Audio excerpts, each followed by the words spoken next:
نبی صلوات الله والسلام د دې میاشتې یو بل صفات ذکر کړي. پیغمبر علیه السلام فرمایي وشهر صبرین، دا میاشت صبر ده، میاشت صبر ده. او قران کریم کې الله پاک فرمایي ان الله مع الصابرین،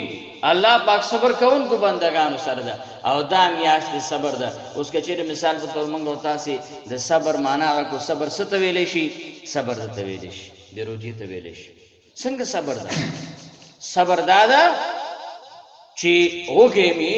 تګېمی تند ده ستړی هر رنګي مثال په تور کمزوریان در باندې راغلي، میدې د دماغ او د بوج درس او بیا نه خوري نس کې هر څه کې پراته دي او خوري سکینه، نو دا میاشت څه شي د صبر ده. صبر د تویل شي، صبر په هر سره هغه کې. پیغمبر علیه الصلاۃ والسلام فرمای صبر ستوي لکه روزه، دته صبر و. صبر ستوي لکه روزه، دا صبر ده. صبر دته وي چې اوګې می تګې می ډور ټیم شته د پکور کې هر څه تیار دي او خوري نه د شهر صبرن وي. او ان الله مع الصابرین، الله پاک صبر کوونکو سره ده. دا ځکه الله پاک د خلی بدبویم الله پاک باندې د مشکورم مطلب دا څه ده هغه ګرانه ده. نو دا میاشت صبر ده، سره دی ولګي سره دی توندي خړل دغه ته صبر وي. د صبر تعریف ده. او صبر ده پیغمبر علیه الصلاۃ والسلام پر والصبر ثوابه الجنه، صبر داسې یو صفات ده بدل جنت ده. څومره صبر کارونه کې ګنا نه صبر کې نه کې پنه کمل صبر کې مثال حرکات وګدي کې عبادت وګدي کې صبر کې ځړه نه تنګي مثال دغه صبرونه د دې صبرم مقصد دا چې صبر خو مستقل بدل جنت ده. نبی اسلام فرمایي مستقل بدل د روجي چې د جنت ده. نو ګوره دغه صبر په اول ورځ کې د دویم ورځ کې د دریم ورځ ورځ کې د صبر ده. نو چې دا صبر ټول صبرونه د دې میاشت راواخلي نو دا صبر د صبر بدل جنت ده. ولې یو ورځ دم صبر وکبل څنګه صبر کې ګوره ښکارا خبر ده 15 منټه پاتې هر څه یخيږي هر څه برابر دي هر څه اوګه تګي نو نه خوري نس کې صبر.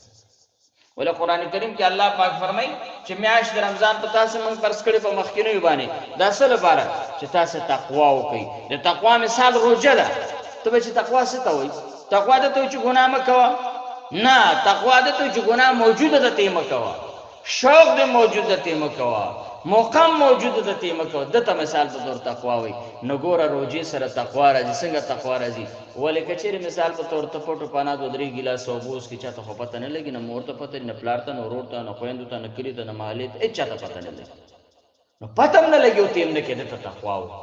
اوس خدا تقوا خو نه چې مثال په تور د ګناه خلکو ته پته لګي نیکو مو چې کله پته نه لګي بیا کوم نه دا خو تقوا نه شي. تقوا مثال دا شي.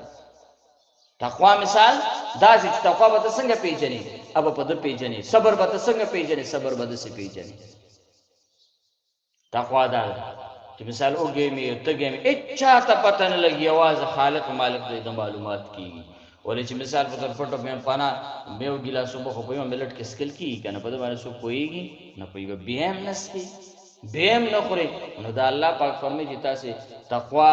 اختیار کی دغه تقوا مثال ده. تقوا دغه سکی هر سړی به چې زه متقی دغه ته وایي. او چې واس دې نه مثال په تور به خو به خبره مثال ګنا نه کې نه چې واس دی ګنا نه کې دغه ته تقوا ویل شي، دغه امتحان ته تقوا ویل شي. او بیا پیغمبر علیه الصلاۃ والسلام فرمایي شهر مواسات، دا دیو بل سره د خېګنې غمخواري میاشت، غمخواري میاشت دا به زونه میاشت نه ګرځي چې مثال په تور هغه سودا ګرانه کې یا پارزانه دراوړه په دې میاشت کې په ګران شی په ګرانه خرڅه نه، دا د غمخواري میاشت ده. مطلب دا چې غمخواري به غم راضی با خلکو سره کې د خپل ولګو څنګه غم راضی ده. ولې چې ته مثال په تور دردمن شې مثال په تور ته به خوبه تا ته به خوبه سړي پته لګي چې به خوبي سمره بد شه ده ته وګه تا ته به وګه سړي پته لګي. او چې ته کته مثال په تور روزه دیونه تا ته پته ولګیدل چې هو دا غریبانو ته خو وخت روټي نه ملاويږي او په دې ټول کال کې ماته ملاوي شي دا ولګم دومره شه ده. مطلب غم راضی تاسو په ذهن کې راشي. ولې څومره خلک چې څوک روزي بغیر د میاشت د رمضان نه موري که خوري که ورونی که خويندې ټول ورته کې چې مثال ضرور ته روټي تیار کړي اله برابر کې ورته شربت ورته برسل وجه وي. روزه داسې شی ده کنه چې سړي بیا بل د خلکو روزي نیولې چې روزه کې دای نه وګي سړي سره دوګي سړي سره غم شي مثال د تګي سړي سره غم شي چې لګه توند داسې شی ده. دا او بل دای او بل سره خېګنه کول پکار دي. عام ورځو کې هم په دې میاشت د رمضان کې یا خو به تاسو لري بل ته ورکول تاسو مثال به تر څه شي زیات هغه په گاونډي ته خپل ته بلکې اول خپلوانو ته چې دې سره مثال خپل ولی مغه کې یو صدقه شي او بیا گاونډي ته بیا څومره سره تقریبا غي نو پیغمبر علیه الصلاۃ والسلام فرمایي چې دا شهر مواسات ده یو بل سره د غم راضي دی یو بل سره د خېګنې څه شه ده د غم میاشت ده او بیا پیغمبر علیه الصلاۃ والسلام فرمایي من فطر فيه صائما كان مغفرة لذنوبه واتق رقبته من النار پیغمبر علیہ السلام فرمایي چې رو جماعت تیار کی افطاری برابر کړ بلته بل یو مؤمن مسلمان ته یو کس تا نن سبا چې افطاری وینا خلک یو کس لپاره نه کوي لس کسان را غواړي 15 را غواړي 50 را غواړي 70 را غواړي مثال په تور خپلوان را غواړي چې راځي رو جماعت کې موږ تاسو ته روټي کړي افطاری برابر کړي ونه پیغمبر علیہ السلام د دې ټول کورنۍ او مثال د لسو شلو کسان اجر نه خي بلکې یو سړی ته تارو جماعت تیار کړ پیغمبر علیہ السلام فرمای دی رو جماعت برکت دا کان مغفرت للذنوبی تیارون کی گناهونو لپاره مغفرت شو و یتق رقبتی من النار د جهنم نسشه شو آزاد شو او کدا یو سړی وی چې راځي چې سره د بل پروټه باندې رو جماعت بیا خو به اجر ثواب هغه ولې په خپل روټه رو جماعت پرېږي دا ثواب د خپل پوره شي بل ته ولې ورزي پیغمبر علیہ السلام فرمایي چې هر چا پر روټي د ما تکړه تار او جم پورا شو هغه تم ثواب ملو شو نبی صلی الله علیه وسلم فرمایي اے کان له مثل اجر من غیر ينقص من اجر شيء د ماتون کی د تیارون کی د پاره د دې ماتون کی اغاز رسیږي تیارون کی راخو دې ماتون کی روزدار چې بل پر روټي رو جماعت کړلا درو ثواب کم کمه نه راځي ثواب کې څنګه راځي کمه نه راځي مثال په تور رو جماعت په وخت یو گاونډي بل تسولی غد تسولی ګنې د ثواب مطلب د تم د روزو ثواب ملو شو نورم ډبل ثواب ورته ملو شو ابل گاونډي ته مثال په خپل روزي ثواب ملو شو نورم څه ورته ملو شو ډبل ورته ملو شو مثال په تور خپل ولیم شو گاونډي توبم شو غم خواریم شو او د اجر ثواب مالک مبرزي نن سبا هم دا سه حل چې دیو سړي رو جماعت تیارې او مطلب دا ګرانیم ډېر زیاته ده چې لګي نو خامخا سلو 1500 نه مطلب لاس ومینځي دومره پیسې لګي نو صحابه کرامو په وخت کې صحابه کرام وارث کې پیغمبر علیه الصلاۃ والسلام ته فرمایي دې الفاظ د صحابه کرامو نه داخکاری صحابه کرام د ټول ثوابونو شوقیان موږ تاسو دیو ثواب شوقیو د بل ثواب شوقیان نه یو مثال په تور ک تلاوت نو اشراق راځنی کې اشراق راځنی مثال اوابین راځنی کوابین کو مثال صلات دوحه راځي صلات دوحه کو مثال په تور منګ تهجد زی او که چا تهجد کو بیا نور عبادتونه نو د صحابه کرام د ټول اجرونو ثوابونو شوقیانو او یو اجر ثواب کار په نو بشپو ورځ به دا مطلب دا چې سوچ او فکر چې دغه کار او هغه کارو نو صحابه کرام عرض وکړ ځکه صحابه کرام باندې غربت پیغمبر علیه الصلاۃ والسلام ته فرمایي لیس کلنا یجد ما یفطر الصائم اذا الله پیغمبر هر سړي سره خودم رواس نشته روزدار لپاره تیارې او کی تنظیم کی نبی اسلام فرمایي چې نه دا د جماعت لفظ سره دا ثواب لګیدل مړې دو سره نه ده لګیدل که چیرې مثال په تور جماعت کی مقصد دا یو کجوره د تور سواله یو ګډ شربت د ورسول سی د ورسو په شربت د ورسو پیغمبر علیہ السلام فرمایي هغه نه یو ګټ واغستی او ډکرېت یو خړله نو دا ثواب پتا ته پوره ملایي خبره ورسېده مثال په تور یو کجوره دی او دوست ورګدارو جماعت کې اخرى هغه اخرى رو جماعت یو غتا تاجر ثواب ملو چې تا هغه کجوره درکړه تا خړله مثال په تور دا تامره چې خپل روزي او امر ثواب هغه ته مغ خپل روزي مونږه ثواب نور شي شو ملو نو روزي دا ثواب یوازې دانه چې په مړه خېټه باندې چا باندې او خړلې شي هغه نه مطلب دا چې هغه روزه چې په ماته شي او بیا پیغمبر علیه الصلاۃ والسلام فرمایي شهر اوله رحمت اول ورځ د رحمت ده رحمت علامه هم ده ټول عمر بند الله تعالی ولادل ته تور توفیق ورکړي دا توفیق د الله پاک رحمت ولدا موږ تاسو ته مثال ټول کال کې تلاوت ثواب یا تلاوت ته موږ تاسو توفیق نه ملایويږي او خو قران هم ویلي خپ منزونو پیګو په ذکرون نه د ذکر توفیق ملاوي کنه د تلاوت توفیق ملاوي یوم نه ملاوي ولی چاته چې ملاوي هغه باندې الله پاک رحم ده نه پدې کې ټول ته ملاوي په ټول باندې الله رحم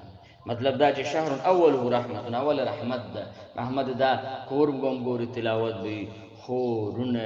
مثال په تور یا نیکه گاونډي یا داسې فاسق خلک به وګورې جومات کې بناسي تلاوتونه به کوي تسبیح به لاس کې ذکرونه به کوي نو دی رحمت شو د الله پاک رحم هم دا ده چې بنده ته سور کی توفیق ورته ورکي دا توفیق اول لفظ د رحمت د ټول خلک جومات ته راشي نو چې کله رحمت الله سره چې مثال به درته ذکر وکړو تلاوت وکړو او استغفار دی ویلي او لکه وروستو حدیث مبارک کې ذکر کی نو بس خبره برابر ست شو بخنه ته شو نبی اسلام فرمایي تو مغفرت او ستي بس مغفرت دی په دې رحمت سره دا عبادتونه تاسو شروع کو ذکرونه تلاوتونه نو د روزي خدا کمال چې دا ټول ګناهونه رجي بس لاس نور ته رسیږي بس تا هر څه صفا شوي ګناهونه پاک شوي پکې بیا پیغمبر علی السلام فرواخرتکم من النار اخری داسې شو چې هغه خلکو کې حسابېږي چې هغه د جهنم نه بچ کېدو والا خلک دي اتق معنا خلاصېدل د جهنم بس د الله سرستی په دغه درجه باندې نو کچېرې مثال په تور موږ تاسو پکې ګناهونه کچېرې ګناه وکړله نو بیا مثال په تور اجر په زینو بیا مقصد دا چې د ثواب په ځای به موږ لپاره حساب ملوي ولې چې مثال د کسمره چې یو شی ګټمن دي قیمتي او موږ نه نقصان هم مخالفت کې ډیر وي نو که چې اوس ګورم مور پلار قیمتي ده پس قیمتي ده چې تی ادب کې تی لحاظ کې خپلاندې جنت ده او کدی ونه ک لحاظ ونه ک ادب ته ونه ک د تعالی پر جهنم شو مور پلار ناراضي ده خدای ناراضي مثلا خاون رضا کول خزه د خاون رضا کینو پیغمبر علی السلام فرمایدا د خزه لپاره خاون رضامندی خوشحالي دا جنت ده او که کومه خزه خپل خاون خوشاله و نه سات ادب احترام اونک پیغمبر علی السلام فرمایي خزه لپاره جهنم لري نه دا خاون د لپاره جهنم مطلب دا چې دا روزه جنت دا او جنت به ملاوي او چې روزي سره تاغو کې ول پیغمبر علی السلام فرمایي دا ستاله لپاره روزه ډال ده هر څه نه به بچ کی عذابونه بر هر څه نه به بچ کی او کچېره دا ونشله پس سره شلېږي په دروغ سره شلېږي په غیبت سره شلېږي تکبر سره شلېږي ګناه سره دا شلېږي دا بشلې نه دا به اوس جامې تا به پټي خو چې خو نشلېږي نه جرابې بستا خپې پټي ګرمې بساته خو چې شلېدلې خو نه چې وشلېده هغه خدای نه شبکی مثال ټاپکا د لوخه د وبساته خو چې سوره خو بکینی چې سوره بکینو وبو خو تیزی چې دا تاش لولینی په غیبتونو باندې په بد هغه باندې تعالی پر مطلب دا چې دا رحمت او مغفرت او اتق من النار بیا پیغمبر علیه الصلاۃ والسلام یو بل صحابه کرام ته یو بل خوشخبری بیانې دی اجر د ثواب نبی اسلام فرمایي من خفف عن مملوکی فيه غفر الله له واعتق من النار پیغمبر علیه السلام فرمایي چې په خپل نوکر باندې په دې میاش کې پیغمبر علیه السلام فرمایي په خپل نوکر باندې څه شو کار په کم کا مثال به تور د اتو بجو نه تر څلورو بجو پورې دیاړي د دور ته چې تر 1200 کوا ته یو 12 بجه پورې کوا دا 2 غنټې او مثال یو غنټه دی ورته پرې خو ده یا مثال په تر 8 بجې راځي بزا 9 بجې راشه کچا دومره کار وکړه یو غنټه په ور کړه دا یو 10 منټه 20 منټه 2 غنټې 3 غنټې د ور کړی او تخفیفو کو په خپل مملوک باندې په خپل نوکر باندې پیغمبر علی السلام فرمایي غفر الله له الله پاک بدی مولا دی مالک لرا دی کس لرا الله پاک به د بخنو کی او بیا پیغمبر علی السلام فرمایي واعتقه من النار دی به د جهنم نه اعتاق ازادي به ته ملو شي د جهنم نه چا مثال په تور کو نوکر باندې سو کړلا مقصد دا چې لګا تخفیف هم وکړه مثال په تور